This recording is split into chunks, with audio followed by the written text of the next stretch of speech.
Halo teman-teman, ini merupakan video pertama dari rangkaian perjalanan saya di Pulau Bali.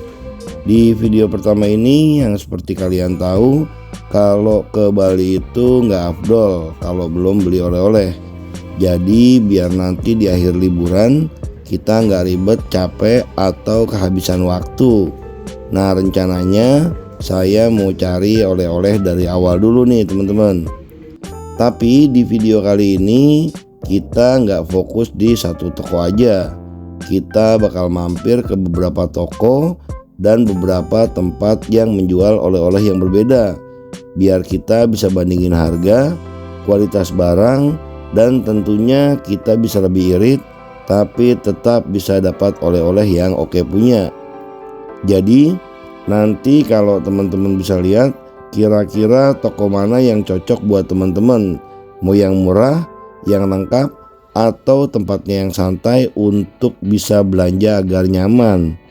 Oke, langsung aja teman-teman, kita OTW dulu ke toko oleh-oleh yang pertama, yang katanya lumayan lengkap dan sering jadi tujuan wisatawan yang lagi liburan ke Bali.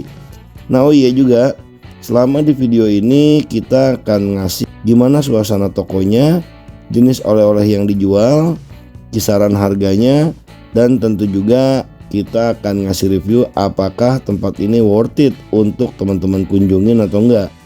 Nah jadi untuk teman-teman yang lagi planning liburan ke Bali, semoga video ini bisa jadi referensi dan ngebantu teman-teman biar nggak salah pilih lagi untuk belanja oleh-oleh. Oh ya, untuk teman-teman yang baru mampir di channel ini, jangan lupa untuk subscribe supaya teman-teman tidak ketinggalan video perjalanan selanjutnya selama di Bali. Karena masih banyak tempat yang akan kami kunjungin di video-video berikutnya. Tanpa lama-lama lagi, ayo kita mulai perjalanan kali ini dan kita cari oleh-oleh untuk kita bawa pulang nanti. Di The Keranjang. Kita mau masuk cari oleh-oleh, nyicil oleh-oleh dulu ceritanya nih. The Keranjang, pintu masuk sini. Ini lokasinya di daerah Kuta sih teman-teman.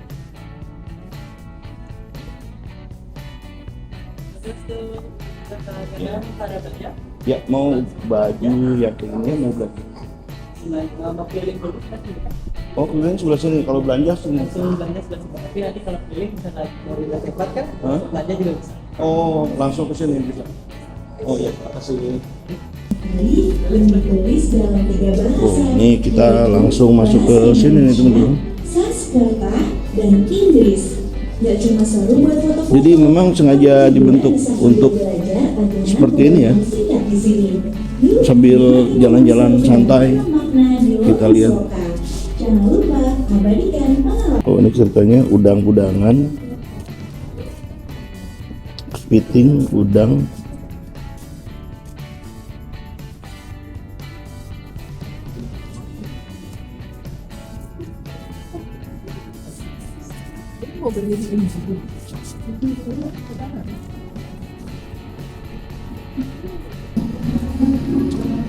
Tuh ada lutung pakai ini. Paling suka ya.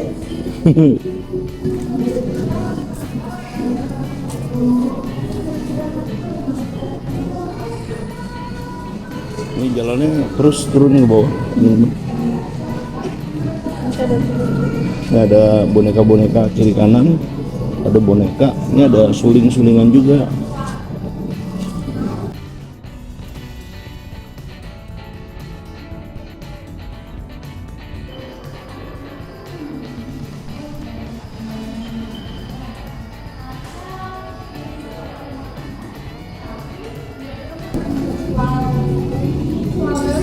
Temporary tattoo juga 5.000, tapi lu dijidat ya.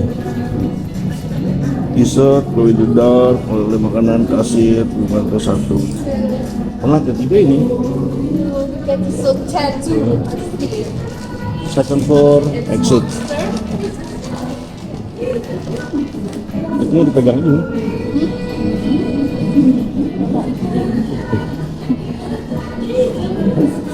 Bisa press 79. Oh, jadi segede gini.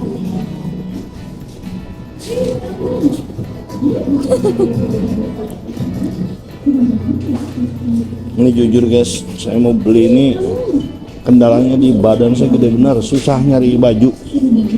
Nyari baju tuh di sini tuh rata-rata ukurannya L sama XL. Paling gede tuh double XL. Tuh. Kalau nyari ukuran yang 4 ataupun 5 XL susah. Tuh bahkan sampai di jogger itu susah banget nyari kita. Pertama kali datang tuh kita udah mulai putar-putar, tapi kan ukurannya apa ini?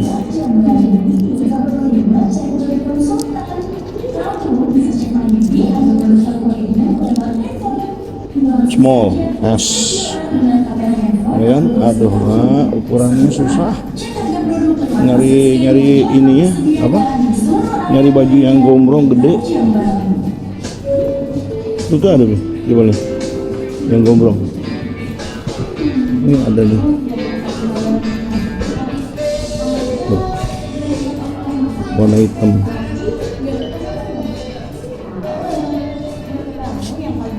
Tuh cuman lark doang ukurannya, nggak ada L doang. Nyari yang 4XL susah. Padahal jujur nih desainnya bagus-bagus. Ini double XL tuh.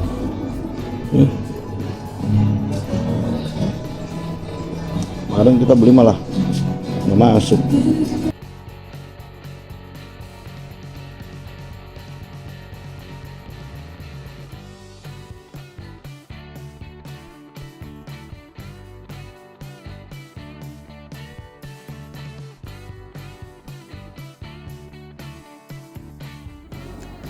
Untuk tujuan kedua pusat oleh-oleh kita ke Larissa teman-teman. Setelah pertama tadi kita udah jalan-jalan ke De Keranjang dan kita juga udah beli beberapa barang di sana.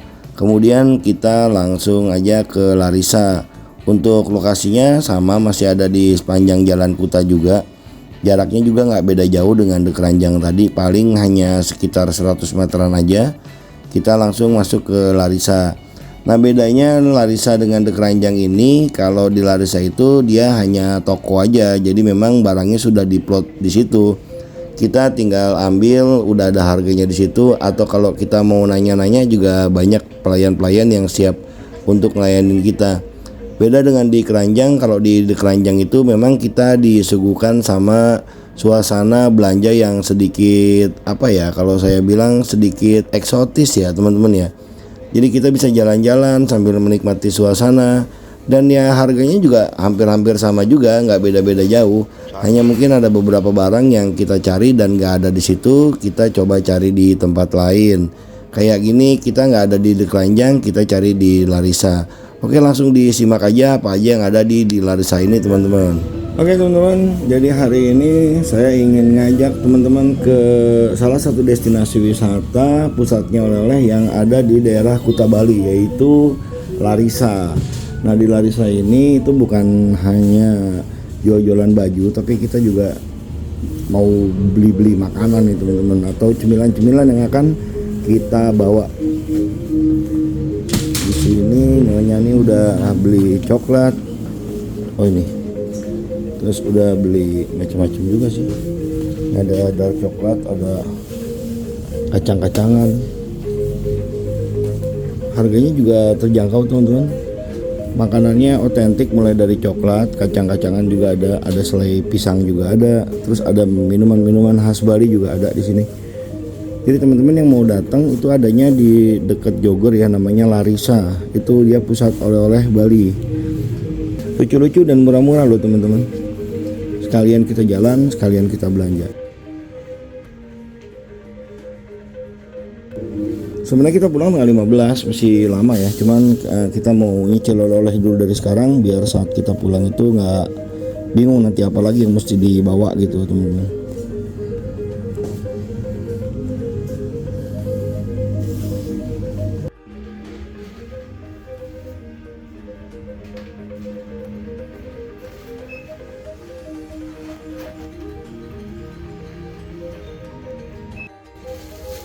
Sarung. Setelah kita puas nyari oleh-oleh, tadi kita udah mengunjungi beberapa toko nih teman-teman. Kayak model The Keranjang, kita juga udah datang ke The Barong untuk beli baju-baju Bali ya. Kita juga beli koper juga di Larissa, sama beli beberapa gelang-gelang sama gantungan.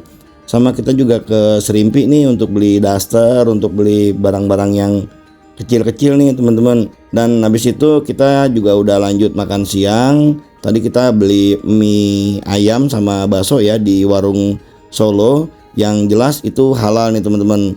Nah habis itu kita lanjut menyusuri jalan I Gusti Ngurah Rai atau Jalan Raya Kute. Nah tujuan kita nih sebenarnya buat ngabisin waktu siang, dan nanti sorenya rencananya kita mau ngeliat sunset di Pantai Kuta. Karena kata teman-teman itu belum sah katanya kalau ke Bali kita belum ke Pantai Kuta. Makanya di hari pertama ini atau di episode pertama ini saya mau jalan-jalan ke Pantai Kuta nih teman-teman. Sambil juga saya mau ngeliat kawasan makanan yang memang bisa kita makan, dalam arti kata itu muslim friendly teman-teman. Karena banyak juga yang bilang netizen-netizen itu kalau di daerah Kuta itu susah untuk nyari makanan halal. Makanya kita buktikan apakah benar omongan-omongan netizen itu kalau di Kuta ini susah nyari makanan halal. Tapi tadi saya makan mie ayam ini di Mie Ayam Solo halal nih teman-teman. Dan kata penjaganya juga sih nggak susah katanya nyari makanan halal di daerah Kuta ini. Makanya kita mau sinkronkan omongan netizen-netizen itu apakah benar kalau di Bali ini, khususnya di Pantai Kuta ini, susah untuk nyari makanan halal dan tidak muslim friendly teman-teman. Oke, langsung aja kita ikuti perjalanan kita mengelilingi Kuta Bali teman-teman. Nggak ada yang bisa saya andelin kalau di Bali sini. Saya cuma mengandalkan Google Maps saja. Oh ya, untuk informasi, saya tadi dapat tiket harga 850.000 karena itu kan war tiket ya. War tiket dapat 850.000.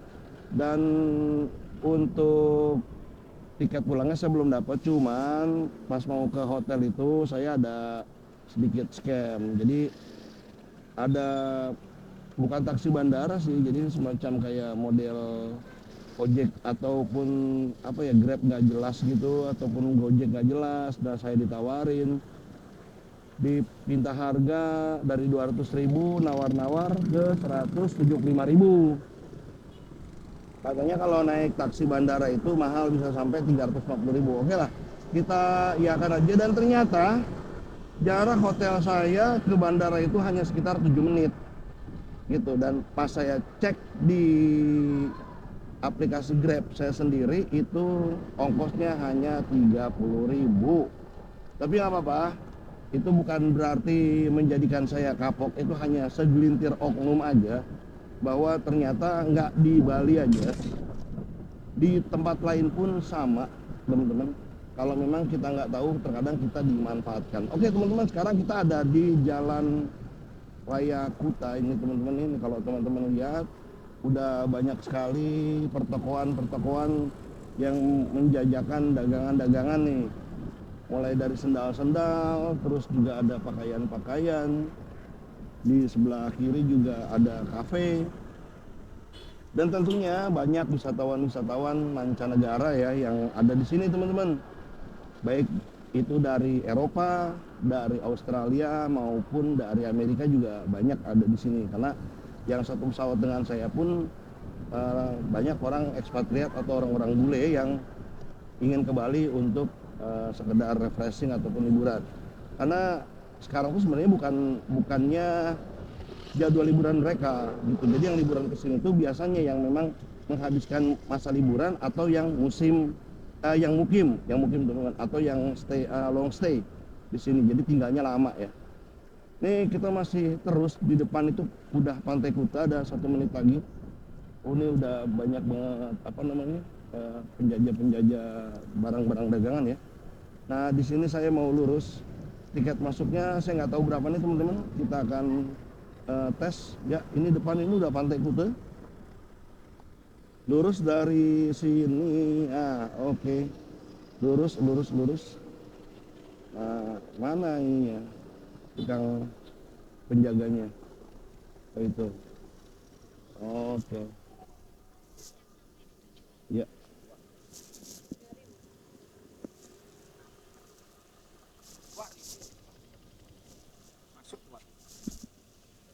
kasih Pak. Tiket masuknya 2.000 teman-teman, 2.000. Bayangin, tiket masuk 2.000 murahnya. Dimana kamu ada pantai masuk 2.000, mungkin cuma ada di Pantai Kuta aja. Nah itu patung yang sering diposting sama teman-teman kalau ke Pantai Kuta. Nah di sebelah kiri saya ini ada Kuta Art Market ya.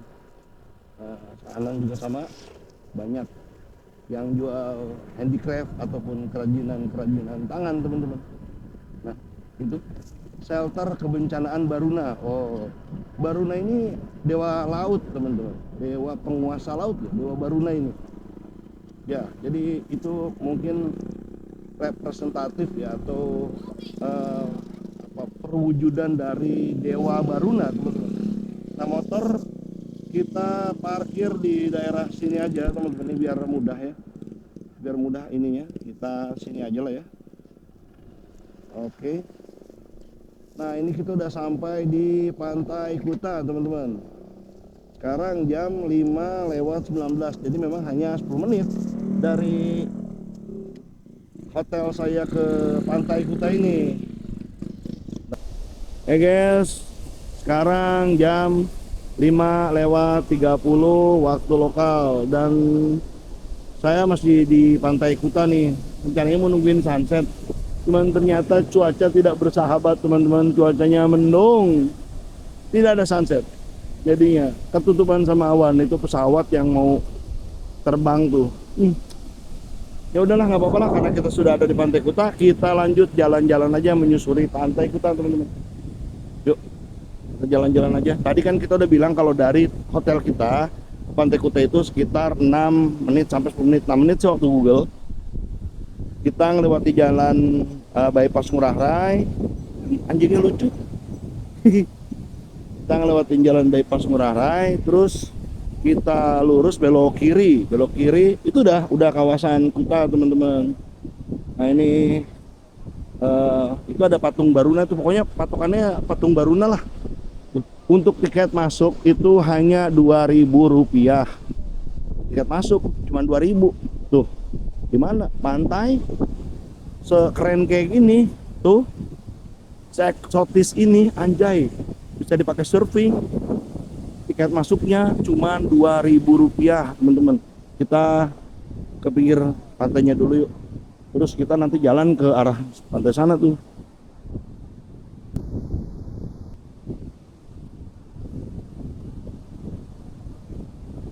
Itu patung ikan.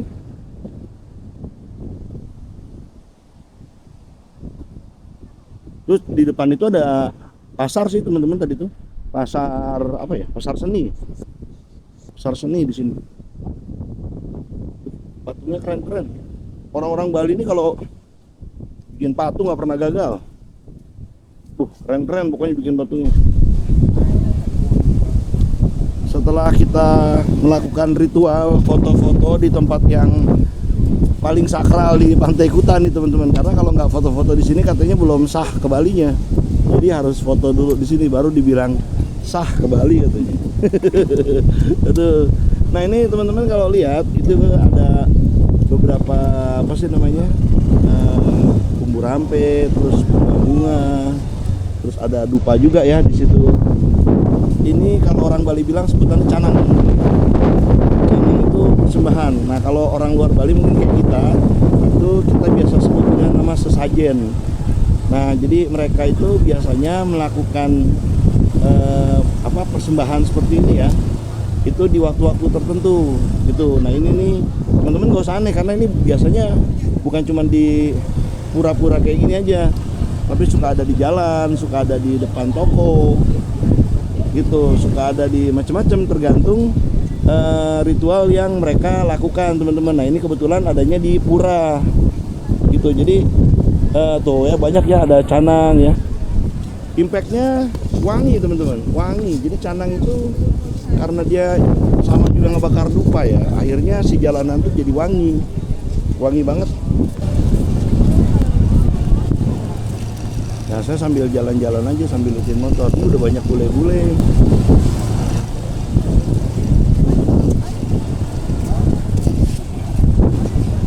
Cuman sayangnya cuacanya mendung, jadi nggak bisa ngelihat sunset maksimal teman-teman. Cuacanya mendung banget. Tapi kalau untuk ukuran rame, memang Kuta saat ini relatif sepi. Kenapa? Saya pernah tanya di waktu di hotel kemarin itu pas baru datang. Memang untuk Januari itu termasuk dalam kategori low season teman-teman, bukan bulan yang dipakai untuk liburan para wisatawan. Mereka itu biasanya liburannya itu di bulan-bulan 6. Makanya kalau dari Januari itu banyakan itu wisatawan-wisatawan lokal teman-teman yang ada di sini. Ini ada yang juga jual gelang-gelang. Ada juga yang kalau teman-teman mau beli apa sih namanya, tas-tas rajut bagus-bagus, mulus-mulus, ada di sini juga. Silahkan langsung datang ke depan Pantai Kuta teman-teman.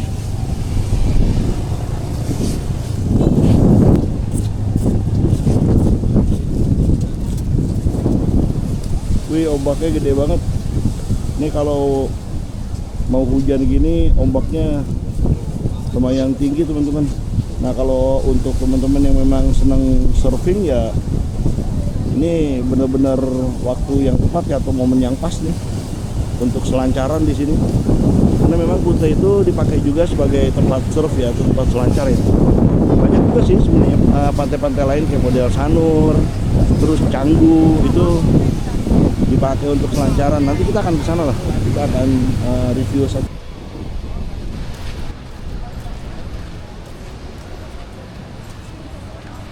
Oke teman-teman, demikian rangkaian perjalanan kita dari mulai pagi hingga sore hari. Dari mulai kita nyari oleh-oleh ke beberapa toko sampai kita menikmati sunset di Pantai Kuta ya. Walaupun cuacanya mendung dan sunsetnya nggak kelihatan, tapi minimal saya sudah menyuguhkan pemandangan yang terbaik untuk teman-teman. Oke, jadi saksikan terus video-video selanjutnya di perjalanan-perjalanan kami berikutnya. Dan untuk teman-teman yang belum subscribe, langsung di-subscribe dulu dan share juga video ini ke teman-teman yang lain. Tetap semangat, tetap berkarya, saya Notudrak, dan jangan cuci baju di wastafel. Saya Doni Tamas undur diri. Assalamualaikum warahmatullahi wabarakatuh. Adios.